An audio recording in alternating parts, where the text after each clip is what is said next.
silahkan ya.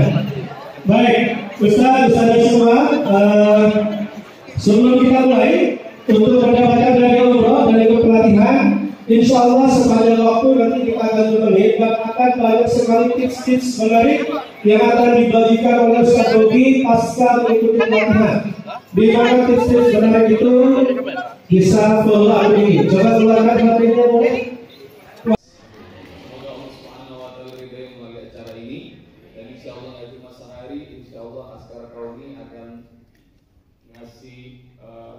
Bimbingan, advokasi dan menemani semua guru yang ada di sini hingga insya Allah satu desa akan ada satu rumah hafiz dan makin banyak orang hafiz seperti Moren.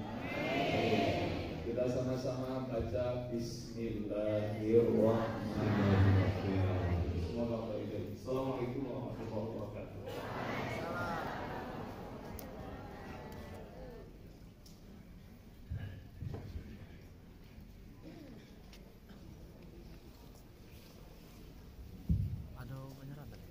Penyerahan apa tadi?